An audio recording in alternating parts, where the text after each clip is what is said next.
ചെറുതാണെങ്കിൽ ഇപ്പോൾ ഈ ഒരു ജോലി കിട്ടിയത് ഒരു ആശ്വാസമാണ്. തൽക്കാലം അവളെ കൊണ്ട് ഈ നാട്ടിൽ നിന്ന് മാറി നിൽക്കാമല്ലോ. കല്യാണം കഴിഞ്ഞ് 1 വർഷമായിട്ടും നീനുവിൻ്റെ വീട്ടുകാരുടെ പക ഇതുവരെ അടങ്ങിയിട്ടില്ല.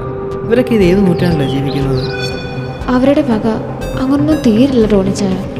അതിന് ഞങ്ങളില്ലാതാവണം. അതിനുവേണ്ടി അവരെന്തും ചെയ്യും. എന്തിനും ഞങ്ങളുടെ കൂടെ നിൽക്കുന്ന നിങ്ങളെയും അവർ ഇങ്ങനെ ടെൻഷൻ അടിച്ച് ജീവിക്കാൻ വയ്യേനും.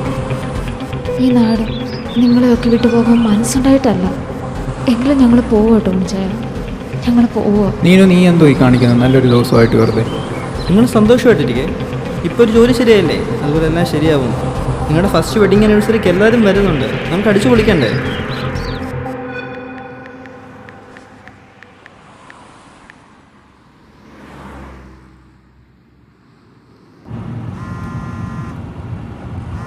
ഹലോ, ദേ ഞങ്ങൾ മെയിൻ റോഡ് എടുക്കാറായി. മാക്സിമം 1 അവർ. സൂക്ഷിച്ചു വാ കേട്ടോ. ആരാ? ചിന്തയാണോ? അവളവിടെ നമ്മളെ വെയിറ്റിങ്ങിലാണ്.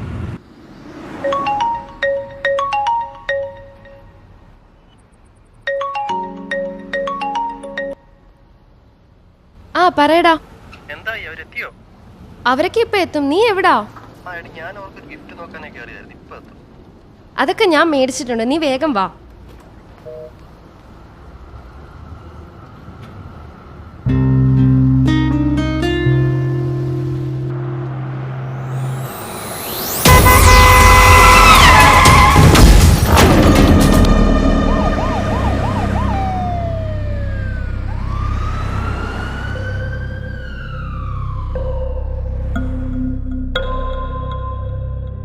അവരുടെ പക അങ്ങനൊന്നും തീരില്ല ടോണിച്ചായ.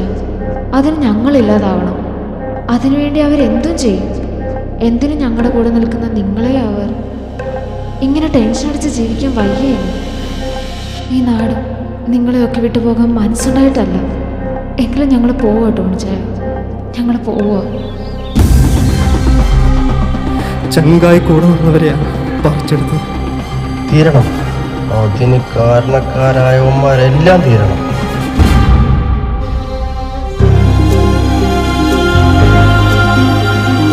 അവരെ തീർക്കാനായിട്ട് ദൈവം ഭൂമിയിലോട്ട് വരുമെന്നൊന്നും ഞാൻ വിശ്വസിക്കുന്നില്ല.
ബ്രോ, എൻ്റെ വണ്ടി ഒന്ന് ബ്രേക്ക് ഡൗൺ ആയി. ലിഫ്റ്റ് തരുമോ? ബ്രോ ബാക്കി അറിയിക്കോ.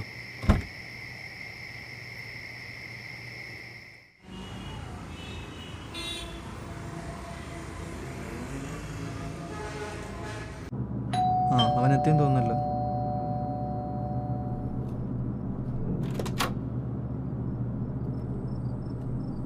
നീ ഇതോടൊപ്പം കിടക്കരുത്.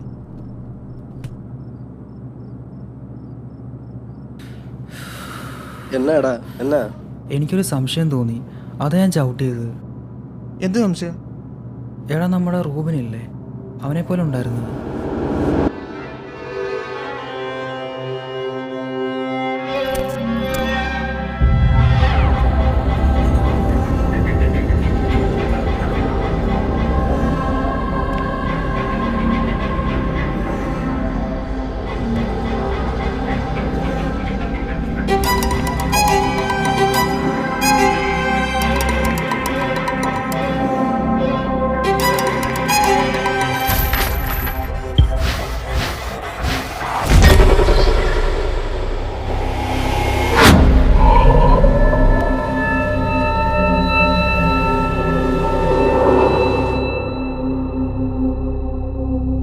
അച്ചായന് വെറുതെ തോന്നിയായിരിക്കും അത്. അല്ലടാ, അത് അവൻ തന്നെയാണ്. പക്ഷേ മുൻപൊരിക്കലും കണ്ടിട്ടില്ലാത്ത പോലെയാ അവൻ എന്നോട് പെരുമാറിയത്. ആ മതി, നിർത്ത്. നീ അത് വിട്. നീ എൻ്റെ പറയാൻ പോകണ്ട. നീ അവനെ കണ്ടിട്ടുമില്ല, അവൻ ലിഫ്റ്റ് കൊടുത്തിട്ടുമില്ല. എടാ അതല്ലടാ. എടാ അവൻ്റെ ഒരു സമ്മാനപ്പൊതി ഉണ്ടായിരുന്നു. പക്ഷേ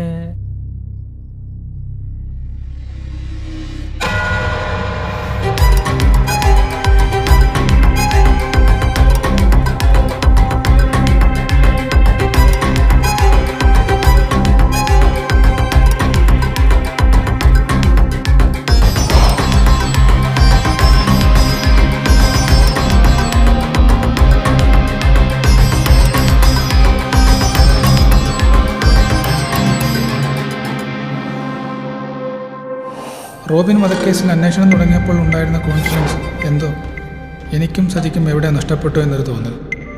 എസ് ഐ ആൽവിൻ്റെ കണ്ടെത്തലുമായുള്ള വിയോജിപ്പ്, ഡോക്ടർ സാമുവലിൻ്റെ മരണത്തിൽ സജിയുടെ സംശയങ്ങൾക്കുള്ള ഉത്തരമായി കിട്ടിയ വ്യക്തമില്ലാത്ത തെളിവുകൾ, ഒരുപക്ഷെ എല്ലാം ഞങ്ങളുടെ വെറും സംശയങ്ങൾ മാത്രമാണെങ്കിലും ഈ കേസിൽ ഇതുവരെ പിന്നിട്ട വഴികളിലേക്കുള്ള ഒരു തിരിഞ്ഞുനോട്ടം, ഒരു റിവൈൻഡ്.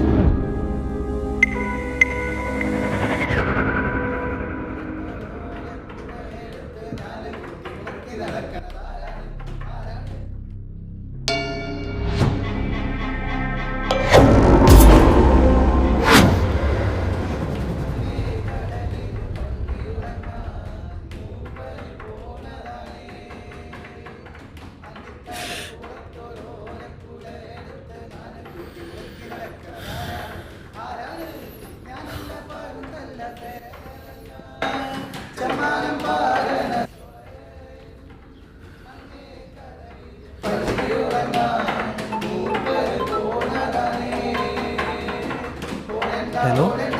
ജോണല്ലേ സംസാരിക്കുന്നത്? ആ അതെ. ഇത് ഷാഡോ എസ് ഐ ആൽവിൻ.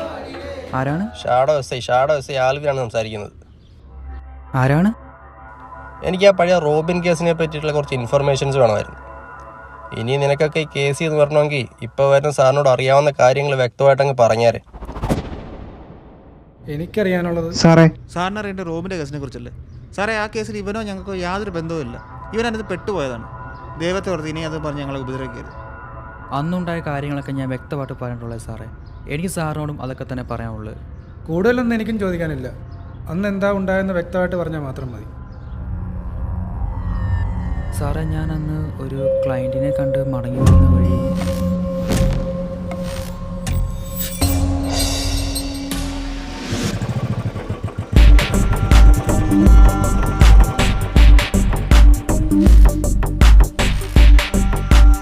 സാറേ പോയ കാര്യം എന്തോ വിളിപ്പിക്കേണ്ടി വരുമോ മറ്റേ സ്റ്റേഷനിലോട്ട്? ഉറപ്പിച്ചൊന്നും പറയാറായിട്ടില്ല സാറേ. സാറേ ആ പിള്ളേര് ക്ലീൻ ആണെന്ന് തോന്നുന്നു. പിള്ളേര് ക്ലീൻ ആണ് സാറേ. ഷഫീഖ് സാറേ, ഒമാറേ ആ പിള്ളേരുടെ ബാക്ക്ഗ്രൗണ്ട് ഡീറ്റെയിൽസിനെ പറ്റി അന്വേഷിച്ചിട്ട് എന്തെങ്കിലും കിട്ടിയായിരുന്നോ? ഇല്ല സാറേ, അന്വേഷിച്ചിടത്തോളം അവർക്ക് മോശം ബാക്ക്ഗ്രൗണ്ട് ഒന്നും പറയാനില്ല. ശരി, സമയം അറിയിക്കാം. സാറേ ആ സൂസൻ കാണണമെന്ന് പറയുന്നുണ്ട്. സൂസൻ? ആ മരിച്ച റോബിൻ്റെ. ഓ ഹാ എപ്പോഴാണ് ഒരു ടൈം പറയുന്നത്? അവരെപ്പോഴും റെഡിയാണെന്നാണ് പറയുന്നത്. നിങ്ങളെ നാളെ മോർണിംഗ് പറയാം. ഇപ്പം നമുക്ക് ആ സ്പോട്ടിലോട്ടൊന്ന് പോകാം. ശരി. ഷഫീഖ് സാറേ, രാമോര സ്റ്റേഷനിൽ പോയിട്ട് മനസ്സാറിയ ഡീറ്റെയിൽസ് ഒന്ന് കളക്ട് ചെയ്യണേ. ശരി സാർ.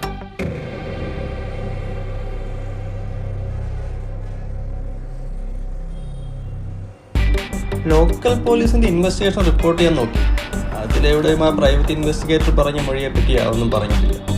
പക്ഷേ അവർ തന്ന ചില ഇൻഫർമേഷൻസ്, കൂടാതെ ക്രൈം സീനിൽ അവർക്കുള്ള ഇൻവോൾവ്മെന്റ്. പോസ്റ്റ്മോർട്ടം റിപ്പോർട്ട് പ്രകാരം റോബിൻ മരിച്ചത് ജൂൺ 22, അതായത് പോലീസ് ബോഡി കണ്ടെത്തിയ ദിവസം. അതെങ്ങനെ ഇത്ര കൃത്യമായി പറയാൻ സാധിക്കും?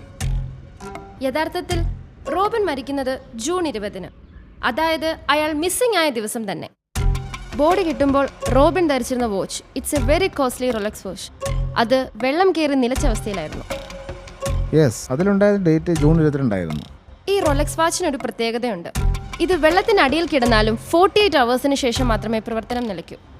ഇത് മാത്രം വെച്ച് റോബിൻ മരിച്ചത് ജൂൺ 20 പറയാൻ പറ്റുമോ?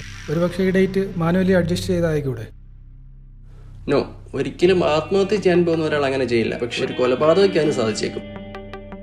അന്വേഷണത്തിൽ വാച്ച് വാങ്ങിച്ചത് ജൂൺ 10, അതായത് റോബിൻ മരിക്കുന്നതിന് 10 ദിവസം മുമ്പ്. ഷോറൂമിൽ നിന്ന് കിട്ടിയ ഡീറ്റെയിൽസ് പ്രകാരം വൺ മിസ്റ്റർ മാത്യു ആണത് വാങ്ങിച്ചിരിക്കുന്നത്. സൈസാറെ, ഈ മാത്യു ആരാന്നറിയാമോ? റോബിൻ്റെ മരണശേഷം സൂസൻ പുനർവിവാഹം ചെയ്തിരിക്കുന്നത് മാത്യുവിനെയാണ്. അപ്പോൾ പോലീസ് സർജൻ അലക്സ് സാമുവൽ അവിടുന്ന് തുടങ്ങും. അവർ പറഞ്ഞത് വെച്ച് നോക്കുമ്പോൾ റോബിൻ മരിച്ചത് ജൂൺ 20. പോസ്റ്റ്മോർട്ടം റിപ്പോർട്ട് പ്രകാരം ഡേറ്റ് എങ്ങനെ ജൂൺ 22ആയി? ഷെഫീഖ് സാർ പറഞ്ഞതുപോലെ റോബിൻ്റെ ബോഡി പോസ്റ്റ്മോർട്ടം ചെയ്ത പോലീസ് സർജൻ അലക്സ് സാമുവലിനെ ഒന്ന് കാണേണ്ടി വരും. കൂടാതെ ജോൺ, അൻവർ എന്നിവർ പറഞ്ഞ മൊഴി അനുസരിച്ച് റോബിനെ ഫോളോ ചെയ്തു എന്ന് പറയപ്പെടുന്ന ആ സ്ട്രേഞ്ചർ ജൂൺ 20, അതായത് റോബിൻ മിസ്സിംഗ് ആയ ദിവസം രാത്രി 10:50 അൻവർ ജോണിനെ വിളിച്ചിരുന്നു. വിളിച്ചിരുന്നു സാർ. അവനെ അത്രയും നേരമായിട്ട് കാണാതിരുന്നതുകൊണ്ട് എവിടെയാണെന്ന് അറിയാൻ വേണ്ടി ഞാൻ വിളിച്ചതാണ്. അതിനുശേഷം ഏകദേശം 5 മിനിറ്റ് കഴിഞ്ഞ് ജോൺ തിരിച്ചു വിളിച്ചു. നിങ്ങൾ തമ്മിൽ 10 മിനിറ്റോളം സംസാരിച്ചിട്ടുണ്ട്. അത് കഴിഞ്ഞ് 1 മണിക്കൂറോളം ജോണിൻ്റെ ഫോൺ സ്വിച്ച് ഓഫ് ആയിരുന്നു. ഏകദേശം ഈ സമയത്താണ് ജോൺ റോബിൻ്റെ കാറിൽ നിന്ന് മിസ്സായെന്ന് പറയുന്നത്. മിസ്സായതൊന്നുമല്ല സൈസാറെ. എൻ്റെ മോനെ, ഉണ്ടായ കാര്യങ്ങളൊക്കെ വ്യക്തമായിട്ടേക്ക് പറ. എന്തിനാ ചെറുക്കനെ കൊക്കെ കൊണ്ട് തള്ളിയത്? സാറേ, എനിക്കൊന്നും അറിയാൻ പാടില്ല സാർ. ജോൺ വിളിച്ചു എന്നുള്ള സത്യമാണ്. അവൻ്റെ അടുക്ക് ഒരാൾ ലിഫ്റ്റ് ചോദിച്ചു. അയാൾ എന്ത് പ്രശ്നത്തിലാണെന്ന് പറയുകയും ചെയ്തു. അവനൊന്ന് പ്രാർത്ഥിക്കാൻ പോവാണെന്ന് പറഞ്ഞു. പെട്ടെന്ന് അവൻ്റെ ഫോണിൽ ചാർജില്ല, അത് ഓഫ് ആകുമെന്ന് പറഞ്ഞ് കട്ട് ചെയ്യുകയും ചെയ്തു. അന്ന് ജോൺ വീട്ടിലെത്തിയപ്പോൾ ഏകദേശം എത്ര സമയമായി കാണും? അത് ഒരു 12 മണിക്ക് മുമ്പ് എത്തിക്കാണ് സാർ. 12 മണി. ഇത്രയൊന്നും ജോൺ നമ്മളോട് പറഞ്ഞിട്ടില്ലല്ലോ ജോണെ. ജോൺ പറഞ്ഞ് തുടങ്ങാൻ പോകുന്നതല്ലേ ഉള്ളൂ സൈസാറെ, അല്ലേ ജോണേ? സാറേ, അയാളെന്തൊക്കെയോ പിച്ചും പേയും പറഞ്ഞുണ്ടായിരുന്നു. അതായത് മിനിറ്റുകൾക്കുള്ളിൽ അയാൾ കൊല്ലപ്പെടുമെന്നോ അയാളിനെ ആർക്കും രക്ഷിക്കാൻ പറ്റില്ലെന്നോ അങ്ങനെ എന്തൊക്കെ അയാൾ പറയുന്നുണ്ടായിരുന്നു. ആഹാ, അത് ശരി. എന്നിട്ട് ജോൺ എന്ത് പറഞ്ഞു? ഞാനൊന്നും പറയില്ല സാർ. എന്തെങ്കിലും ഒന്ന് പറയാൻ വയ്യായിരുന്നോ? നിന്നോടൊക്കെ എത്ര തവണ ചോദിച്ചാടാ ഉണ്ടായ കാര്യങ്ങൾ വ്യക്തമായി പറയാൻ. സാറേ, ഇവന്മാരെ എന്ത് ചെയ്യണം? ഇവന്മാർ തൽക്കാലം പൊക്കോട്ടെ സാർ. എന്തെങ്കിലും ആവശ്യമുണ്ട് നമുക്ക് വിളിപ്പിക്കാം. ഞങ്ങളൊരു തെറ്റും ചെയ്തില്ല സാർ. നീയൊക്കെ തെറ്റ് ചെയ്തിട്ടുണ്ടോ ഇല്ലെന്നുള്ള കാര്യമൊക്കെ നമുക്ക് പിന്നീട് തീരുമാനിക്കാം. ഇതുപോലെ 2 പൊക്കും. എന്തെങ്കിലും ആവശ്യമുണ്ടായി വിളിപ്പിക്കും. മരിച്ച റോബിൻ്റെ ഭാര്യ സൂസൻ പറഞ്ഞ മൊഴിയും അവർ ലോക്കൽ പോലീസിൽ കൊടുത്ത സ്റ്റേറ്റ്മെൻറ്റ് തമ്മിൽ മാച്ചല്ല. അവർ രണ്ടാമത് പറഞ്ഞ മൊഴി അനുസരിച്ച് റോബിന് ഗിഫ്റ്റ് ചെയ്യപ്പെട്ടു എന്ന് പറയപ്പെടുന്ന ആ വാച്ച്, അവിടെയാണ് പ്രൈവറ്റ് ഇൻവെസ്റ്റിഗേറ്റർ ചിന്തയുടെ കണ്ടെത്തലുകളുമായി നമുക്ക് കണക്ട് ചെയ്യാൻ സാധിക്കുന്നത്.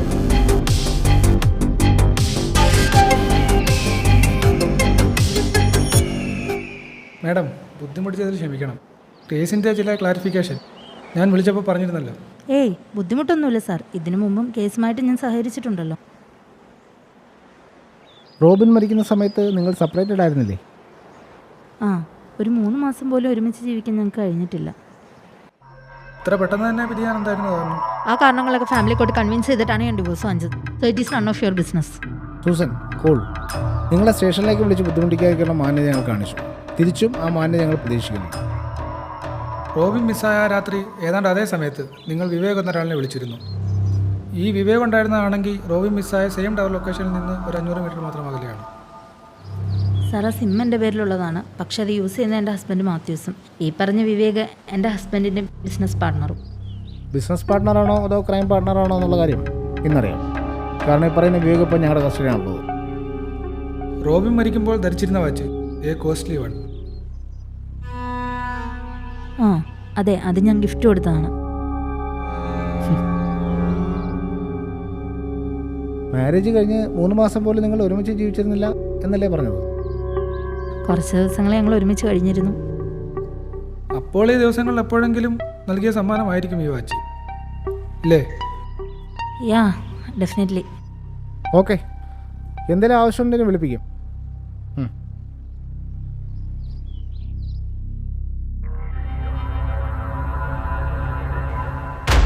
പക്ഷെ റെക്കോർഡ്സ് പ്രകാരം അത് മേടിച്ചിരിക്കുന്നത് ജൂൺ 10, അതായത് റോബിൻ മരിക്കുന്നതിന് അല്ലെങ്കിൽ കൊല്ലപ്പെടുന്നതിന് 10 ദിവസം മുൻപ്. സോ സസ്പെക്ട്സ് ഉണ്ട്, അവരെ സംശയിക്കാനുള്ള കാരണങ്ങളുണ്ട്.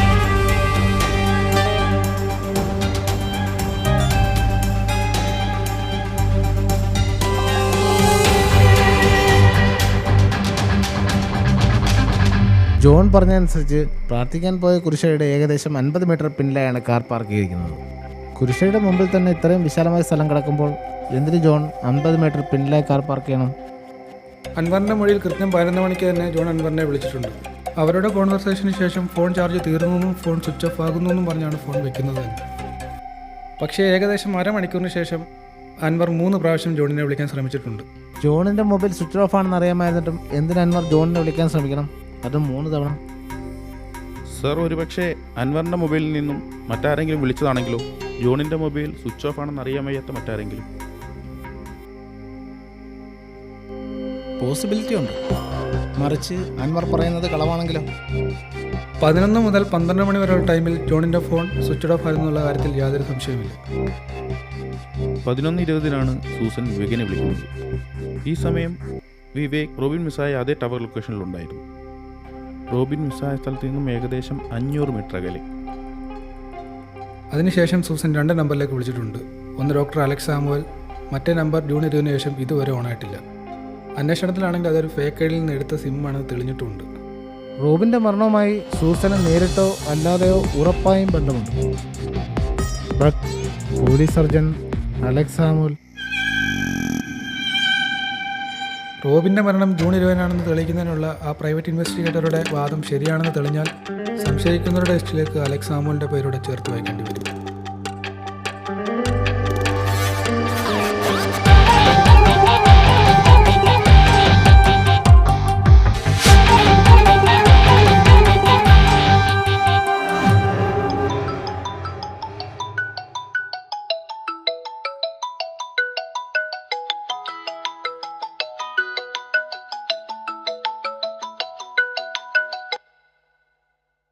ഹലോ ഹലോ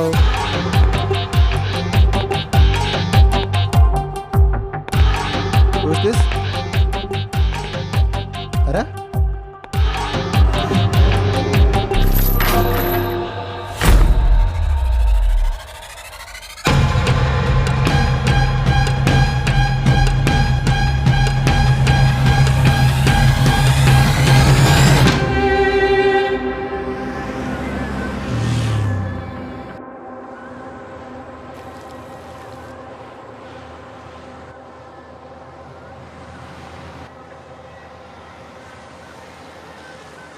നമ്മുടെ സംശയങ്ങളൊക്കെ യാഥാർത്ഥ്യത്തിലേക്ക് എത്തിക്കാനുള്ള ഒരു എളുപ്പ വഴിയായിരുന്നു ഡോക്ടർ അലക്സ് സാമുവൽ. വഴികളൊക്കെ ഇനിയുണ്ട് സാർ, പക്ഷേ അതൊന്നും അത്ര എളുപ്പമല്ല. Robin Samuel Alex. റോബിൻ്റേത് ആത്മഹത്യയെങ്കിൽ സാമുവൽ അലക്സിൻ്റേത് അപകടമരണം.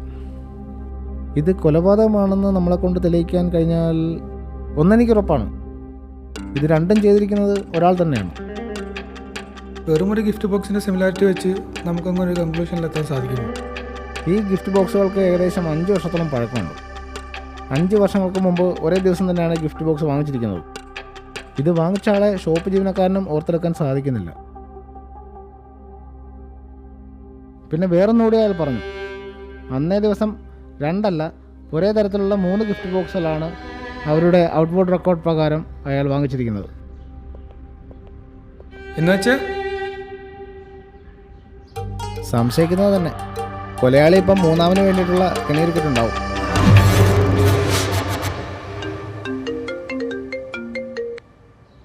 ഹലോ, ആ സാറേ പറഞ്ഞോ. ഹലോ, ആ സാറേ. മനു സാറിനെ കണ്ടായിരുന്നോ? ആ കണ്ടായിരുന്നു സാറേ, ഡീറ്റെയിൽസ് ഞാൻ എടുത്തിട്ടുണ്ട്. ഞാനൊരു ലൊക്കേഷൻ വാട്സപ്പ് ചെയ്തിട്ടുണ്ട്. കിട്ടിയായിരുന്നു സാറേ.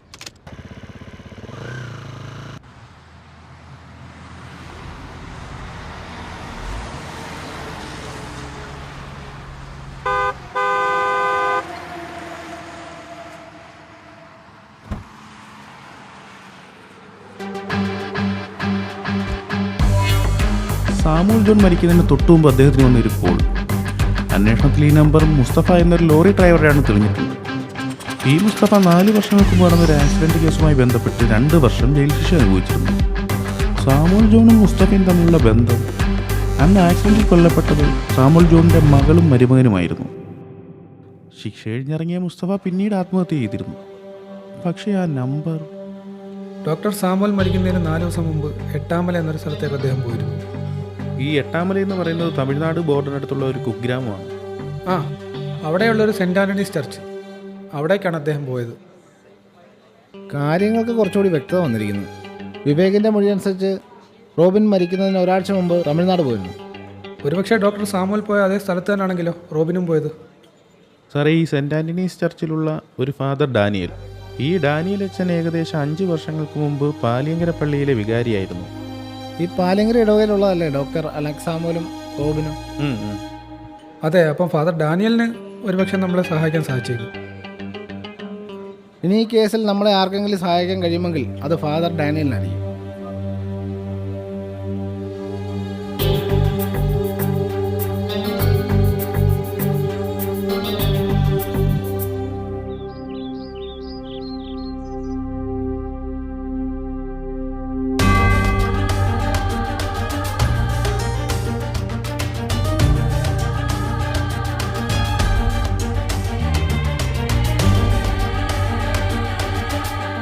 നിങ്ങൾ അന്വേഷിക്കുന്ന 2 പേരും ഇവിടേക്ക് തന്നെയാണ് വന്നത്. കാര്യങ്ങളൊക്കെ ഫാദർ അറിഞ്ഞു കാണുമല്ലോ. ഇവിടെ വന്ന് ഒരാഴ്ച കഴിയും മുമ്പെയാണ്. എല്ലാം അറിഞ്ഞു. എന്തിനായിരുന്നു അവർ ഫാദറിൻ്റെ അടുത്ത് വന്നത്? പ്രത്യേകിച്ചൊന്നുമില്ല, ഒന്ന് കുമ്പസാരിക്കുവാൻ. കുമ്പസരിക്കാൻ ഇത്രയും ദൂരം? എൻ്റെ അടുത്ത് മാത്രം കുമ്പസാരിച്ചാൽ കർത്താവ് പാപം പൊറുക്കപ്പെടും എന്ന് അവർ കരുതുന്ന എന്തെങ്കിലും പാപം ചെയ്തതുകൊണ്ടാവാം. ഇവരുടെ മരണത്തിൽ ചില സംശയങ്ങളുണ്ട്. സാറിൻ്റെ സംശയങ്ങൾ എന്തെല്ലാമാണെന്ന് എനിക്കറിയാം. അതിനുള്ള ഉത്തരവും സാറിൻ്റെ കയ്യിൽ തന്നെയുണ്ട്. പക്ഷേ കോടതിയിൽ തെളിവാണല്ലോ പ്രധാനം, അല്ലേ? ഫാദറിന് എന്തെങ്കിലും വിധത്തിൽ ഞങ്ങളെ സഹായിക്കാൻ കഴിഞ്ഞാൽ അത് ഈ കേസിനൊരു ഇമ്പ്രൂവ്മെൻ്റ് ആയനെ. ഒന്ന് കുമ്പസാരിച്ചാൽ തീരാത്ത പാപങ്ങളില്ല. പക്ഷേ കർത്താവിന് പോലും പൊറുക്കുവാൻ പറ്റാത്ത പാപം ചെയ്യുന്നവരെ ശിക്ഷിക്കുവാൻ നിങ്ങളുടെ നിയമത്തിന് കഴിയാതെ വരുമ്പോൾ അവൻ അത് മറ്റു ചിലരെ അങ്ങ് ചുമതലപ്പെടുത്തും.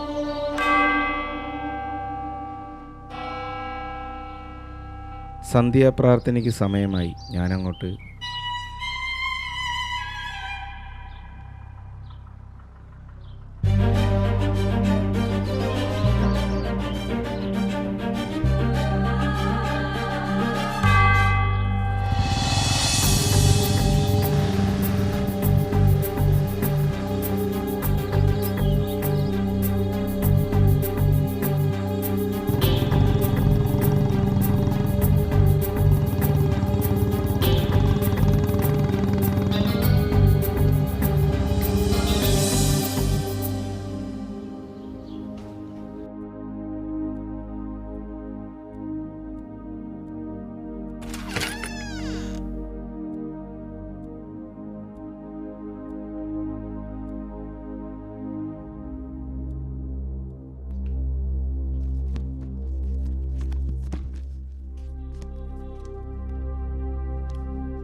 അൻവറിൻ്റെ മൊഴി അനുസരിച്ച് ജോണിൻ്റെ മൊബൈൽ സ്വിച്ച് ഓഫ് ആയ അതേ ടൈമിൽ തന്നെയാണ് റോബിൻ കാറിൽ നിന്ന് മിസ്സാവുന്നത്. അഫ്സൽ പറഞ്ഞ പോലെ ജോണിൻ്റെ മൊബൈൽ സ്വിച്ച് ഓഫ് ആണ് എന്നറിയാത്ത മറ്റൊരാൾ ഒരുപക്ഷെ അൻവറിൻ്റെ ഒപ്പം ഉണ്ടായിരുന്ന ടോണിയാവാം. അതിനുശേഷം ടോണി വിളിച്ചിരിക്കുന്നത് ഫാദർ ഡാനിയലിനെയാണ്. ഈ റോബിൻ മരിക്കുന്നതിന് ഒരാഴ്ച മുമ്പ് ഫാദർ ഡാനിയലിനെ കണ്ടതിന് തെളിവുകളുണ്ട്. അച്ഛനത് സമ്മതിച്ചിട്ടുമുണ്ട്. ഇതേ കാരണം തന്നെയാണ് സാമുവലിൻ്റെ മരണവുമായുള്ള സംശയവും. അദ്ദേഹം മരിക്കുന്നതിന് ഏതാണ്ട് ഒരാഴ്ച മുമ്പ് ഫാദർ ഡാനിയലിനെ കണ്ടിരുന്നു. പിന്നെ സൂസൻ്റെ മൊഴിയിലായിരിക്കും. ഫോറൻസിക് റിപ്പോർട്ട് അനുസരിച്ച് ഒരു ലേഡിയുടെ ഫിംഗർ പ്രിന്റ്. ചിലപ്പോൾ കില്ലർ ഒരു ലേഡി ആവാം.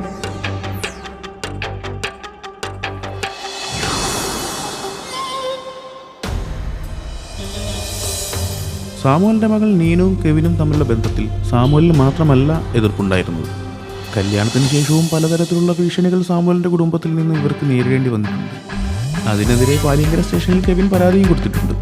അന്ന് അവരുടെ ഇടവകയിലുണ്ടായിരുന്ന ഫാദർ ഡാനിയൽ ഇടപെട്ടാണ് പല പ്രശ്നങ്ങൾക്കും പരിഹാരം കണ്ടെത്തിയിരുന്നത്. പിന്നീട് കെവിനും നീനും ഒരു കാർ ആക്സിഡന്റിൽ കൊല്ലപ്പെടുന്നു. കൂടെ ഉണ്ടായിരുന്ന സുഹൃത്ത് ടോണിയുടെ ഒരു കാൽ ആക്സിഡന്റിൽ നഷ്ടപ്പെടുന്നു. പക്ഷേ ഇവരുടെ മരണത്തിന് കാരണക്കാരായവർ ആരും തന്നെ ഇന്ന് ജീവിച്ചിരിക്കില്ല. പിന്നെ തെളിവുകൾ എങ്ങനെ നശിപ്പിക്കപ്പെട്ടു എന്നും പോലീസിൻ്റെ ഓരോ നീക്കവും ഇവർക്ക് എങ്ങനെ മുൻകൂട്ടി അറിയാൻ സാധിച്ചു എന്നുള്ളതിൻ്റെ ഉത്തരങ്ങളാണല്ലോ സജി സാറിൻ്റെ കണ്ടെത്തലുകൾ.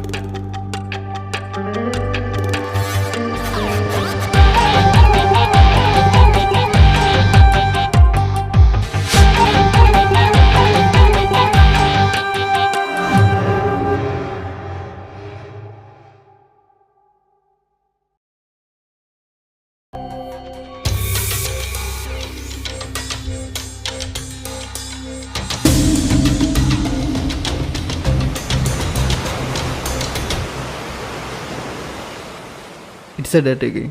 Yes it is. നേരെന്നറിയും ഈ കളിയിൽ അതില്ല ടോണി. നിനക്കെന്താ ഇപ്പം പെട്ടെന്നൊരു കുറ്റബോധം? കുറ്റബോധമോ? എന്തിന്? ഇതിൻ്റെ പേര് പിള്ളേർക്ക് ഒരു സ്ട്രഗിൾ ഉണ്ടാവരുത്. ആ കാര്യത്തിലൊരു പേടി വേണ്ട ടോണി, അതുണ്ടാവില്ല.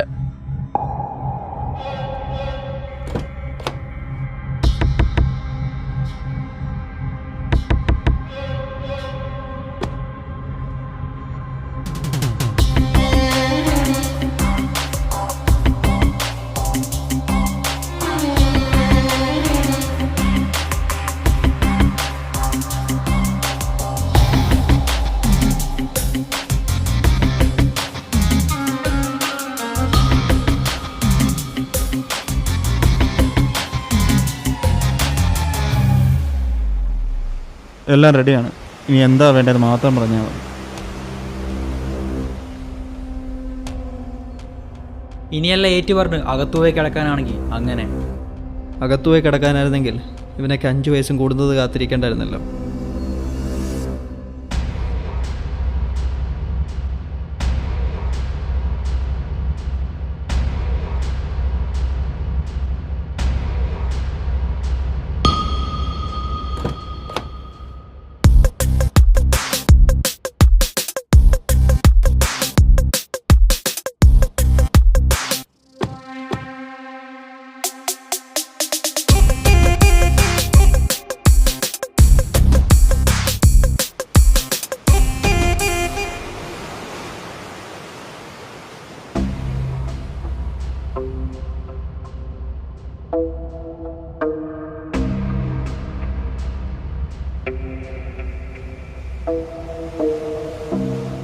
പറയാനുള്ളത് ആൽവിനോടാണ്.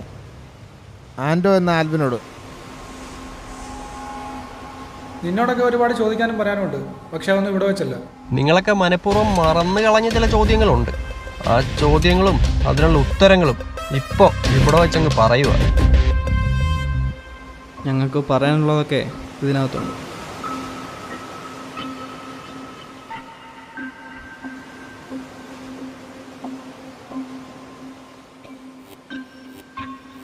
Case number 77/2014.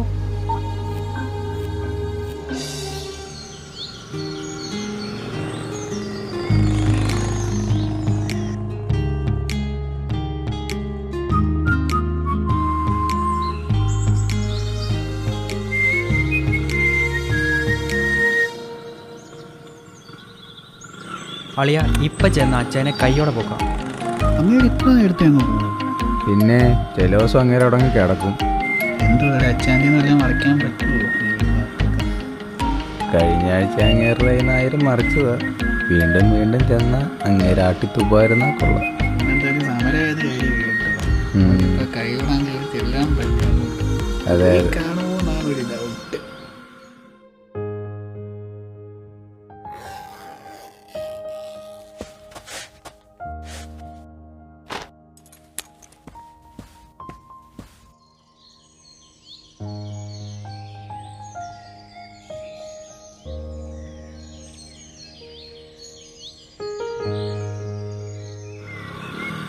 അച്ചായോ, good morning.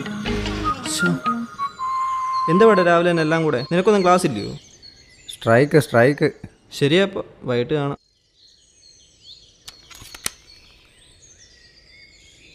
അച്ചായ, നാളെ നമ്മുടെ ചിന്തയുടെ ബർത്ത്ഡേ ആണ്. അപ്പം എന്തെങ്കിലും ഒരു സർപ്രൈസ് ഗിഫ്റ്റ്. അതൊക്കെ നമുക്ക് സെറ്റാക്കാം. അതെ, ഗിഫ്റ്റൊക്കെ ഞങ്ങൾ സെറ്റാക്കിക്കോളാം. ഒരു 1K മറിക്കാനാണ് ഇപ്പം ഇങ്ങോട്ട് വന്നത്. ഈ കെ എല്ലാം കൂടെ അങ്ങോട്ട് മറിക്കുന്നല്ല, തിരിച്ചിങ്ങോട്ടൊന്നും മറിയുന്നില്ലല്ലോടെ.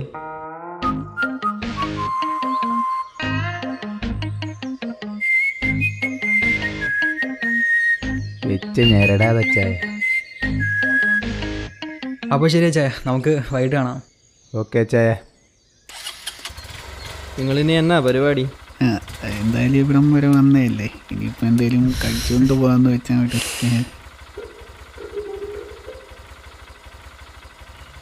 എന്തോന്നാടാ ഇത്? എപ്പോഴും കയറി ഫുഡ് അടിക്കുന്നത് ഹോട്ടലല്ല കേട്ടോ.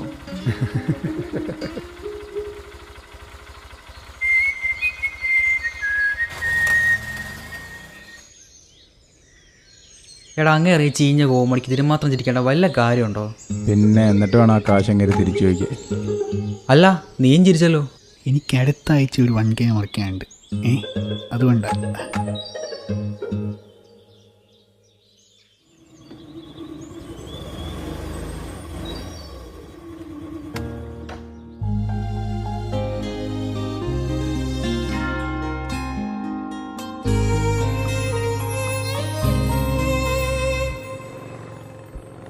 നീ നേരത്തെ എത്തിയോ? ആടി, നിനക്ക് ഇന്റർവ്യൂവിന് പോണ്ടേ? ആ, അത് 10 മണിയോടെ. ഇനി ഒരുപാട് സമയമുണ്ട്. നീ വീട്ടിലോട്ട് വിടാം. ഡി ചിന്തേ, നിനക്ക് എന്താണ് ഇവിടെ പരിപാടി? ഇന്നപ്പച്ചൻ്റെ ഓർമ്മ ദിവസമല്ലേ, നീ എന്താ ഇവിടെ? ഇതാരാ? എടാ നീനു, ഞാൻ പറയാറില്ലേ കവിത. എടി ഇത് കെവിൻ, എന്റെ ഫ്രണ്ടാ. ഓ, ഇതാണല്ലേ കെവിൻ. താനാണല്ലേ ഞാൻ എഴുതുന്നതൊക്കെ തിരുത്തുന്നത്. അയ്യോ അങ്ങനൊന്നുമില്ല, വായിച്ചിട്ട് അഭിപ്രായം പറയും, അത്രേ ഉള്ളൂ.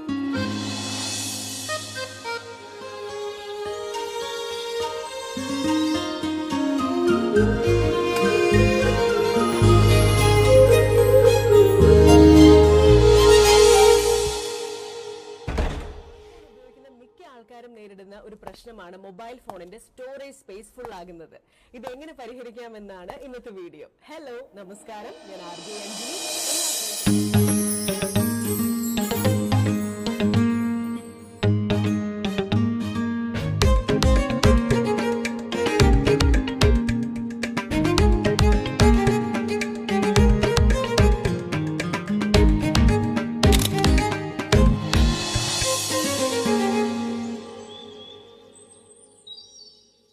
നിനക്കറിയോ, ഞാൻ ഇവിടെ വരുമ്പോഴാ മനസ്സിനൊരു സന്തോഷവും ഒരു ഫ്രീഡം ഒക്കെ കിട്ടുന്നത്.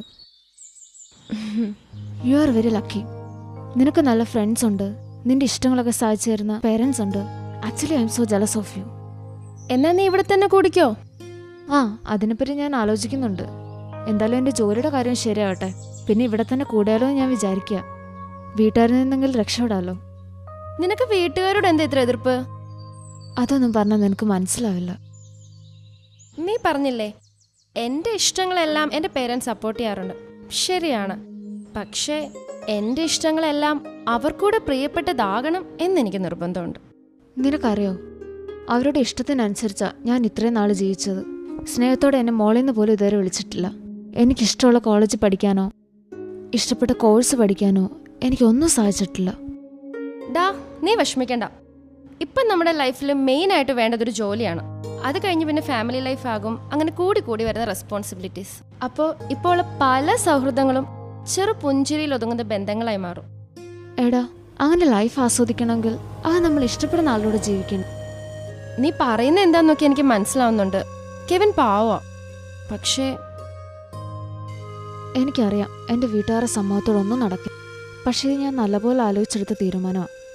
നിന്റെ തീരുമാനം തെറ്റാണെന്നൊന്നും ഞാൻ പറയുന്നില്ല.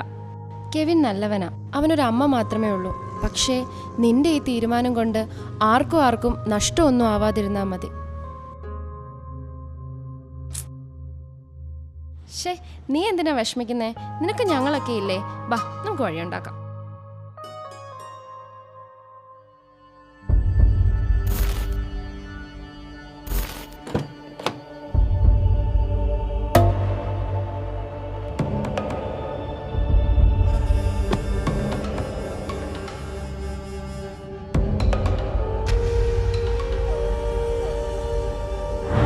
നിന്റെയൊക്കെ കൂട്ടുകാരനൊരു സമ്മാനം കൊടുത്തിട്ട് വരുന്ന വഴിയാ. അതിന് പകരം ചോദിച്ചെങ്ങനെ ഇനി അങ്ങോട്ട് ആരെങ്കിലും വന്നാ ഇതിലും വലിയ സമ്മാനങ്ങൾ തന്നുവിടും. എത്രയും പെട്ടെന്ന് അവരുടെ കല്യാണം നടത്തണം. അതാവും പിന്നെ ഒരുത്തിനും വരത്തില്ലല്ലോ തല്ലാനും കൊല്ലാനും ഒന്നും. കല്യാണം എന്ന് പറഞ്ഞാൽ അങ്ങോട്ട് ചെന്നാൽ മതി. ഒരുത്തിനടിച്ച് പഞ്ഞിക്കിട്ടേക്കുക. അത് കൂടാൻ അവൻ്റെ ഭീഷണി.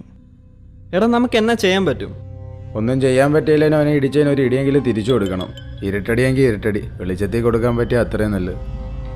എടാ ഈ റോബിനോടൊക്കെ ഉടക്കിയിട്ട് നമുക്കിവിടെ ജീവിക്കാൻ പറ്റുമെന്ന് തോന്നുന്നു. ഇങ്ങനെ ജീവിച്ചിരിക്കുന്നത് എന്തിനാ? ഇന്നലെ ആകുമ്പോൾ ഭീഷണിപ്പെടുത്തിയിട്ട് പോയി, നാളെ എല്ലാം റെഡി ആയിട്ട് നിന്നു. തല്ലുകൊള്ളാം. ഇതിപ്പോൾ എന്തൊക്കെ പറഞ്ഞാലും അവൻ തിരിച്ചു കൊടുത്തേ പറ്റത്തുള്ളൂ. നീ ഒന്നും ഇങ്ങനെ കിടന്നു വെച്ചിട്ട് യാതൊരു കാര്യമില്ല. ഓരോ പ്രശ്നത്തിൽ ചെയ്യുന്നതായിട്ട് അതിന്റെ വള്ളി പിടിച്ച് വലിയ പ്രശ്നത്തിലോട്ട് പോകാൻ വേണ്ടിയിട്ട് ഇതെങ്ങനെ ഒന്ന് കോംപ്രമൈസ് ചെയ്യാം. എടാ നമുക്കിത് പോലീസിൽ പറഞ്ഞാൽ പോരെ? നീ എന്തോ ഈ പറയും പോലീസിനൊക്കെ? നിന്റെ കൂട്ടുകാരൻ ഒരു പെണ്ണെ പ്രേമിച്ചവളുടെ വീട്ടുകാരെല്ലാം പഞ്ഞി കിട്ടുന്നു. ഒന്ന് പോരാടുന്നു. ദൈവത്തെ ഓർത്ത് ഞാൻ പറയുന്നത് നിങ്ങളൊന്ന് കേക്ക്. പറയുന്ന പോലെ കേൾക്കാൻ നീ ഞങ്ങളുടെ അമ്മാവനൊന്നും അല്ലല്ലോ ടോണി. കെവിന്റെ ഇപ്പോഴത്തെ അവസ്ഥയ്ക്ക് നമുക്ക് എല്ലാവർക്കും പങ്കുണ്ട്, പ്രത്യേകിച്ച് ടോണി നിനക്ക്. ചിന്ത നീ വെറുതെ ഇവന്മാരെ മൂപ്പിക്കാൻ നിൽക്കല്ലേ. ഇത് നമ്മളെ കൊണ്ട് കൂട്ടിയാൽ കൂടില്ല. പിന്നെ നമ്മളെ കൊണ്ടൊക്കെ എന്തുവാടാ പറ്റുന്നേ? നീ പറ. സ്വന്തം വീട്ടുകാർക്കോ കൂട്ടുകാർക്കോ വേണ്ടി പോലും പ്രതികരിക്കാൻ കഴിയത്തില്ലെങ്കിൽ പിന്നെ കയ്യും കാലും കൊണ്ടു നടക്കുന്നതിൽ എന്താ അർത്ഥമുള്ളേ? ഇങ്ങോട്ടൊരു പണി കിട്ടിയിട്ട് 24 മണിക്കൂർ കഴിഞ്ഞ് 2 മണിക്കൂറേ ബാക്കിയുള്ളൂ. തിരിച്ചു പണിഞ്ഞിരിക്കും 24 മണിക്കൂറിനുള്ളിൽ തന്നെ.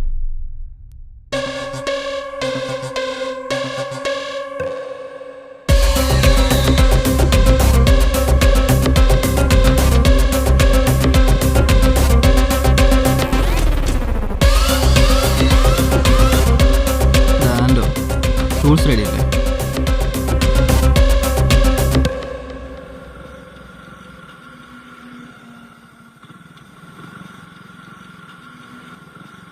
എടാ നീനുവിനെ കാണാൻ എന്താ ഒരു വഴി? എടാ ആദ്യം എൻ്റെ ഈ കൈയൊന്നും വഴി ശരിയായിട്ടില്ല. ഇപ്പം തന്നെ ഡോക്ടറിൻ്റെ കൈയും കാലും പിടിച്ചാൽ നിന്നെ കൊണ്ടുവന്നേക്കുന്നത്. അത് നീ ഒന്ന് മനസ്സിലാക്കുക. എടാ അന്നത്തെ ആ സംഭവത്തിന് ശേഷം പിന്നെ നീനു നിന്നെ വിളിച്ചിട്ടുണ്ടോ?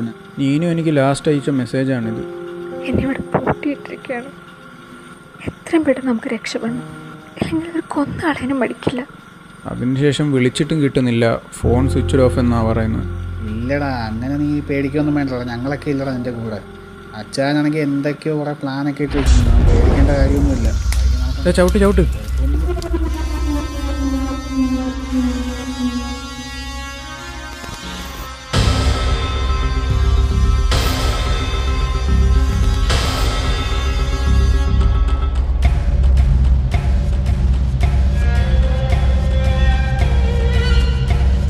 അവനെ ഇറക്കി വിട്ടിട്ട് നീ വിട്ടോ.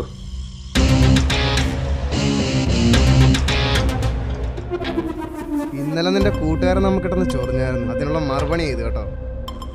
നീ സ്കൂട്ട് അയക്കോ? ഇവനെ തീർക്കാനാ വന്നേ. ഇവനെ തീർത്തിട്ടേ പോവും.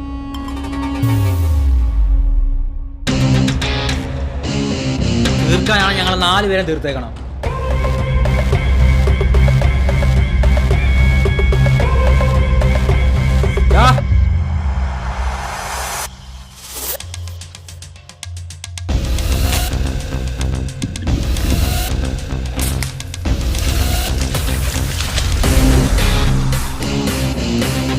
ആർക്കടാ തീർക്കണ്ട പന്നികളെ?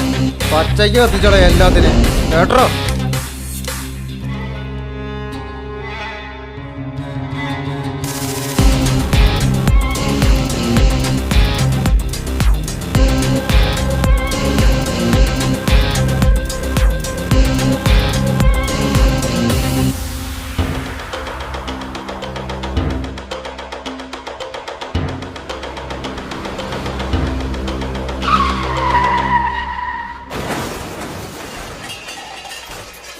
ഒരു ആക്സിഡന്റ് റിപ്പോർട്ട് ചെയ്തിട്ടുണ്ട്. തെന്മല ചാലിയങ്കര പുഴയുടെ സമീപമുള്ള റോഡിൽ ഒരു ആക്സിഡന്റ് റിപ്പോർട്ട് ചെയ്തിട്ടുണ്ട്.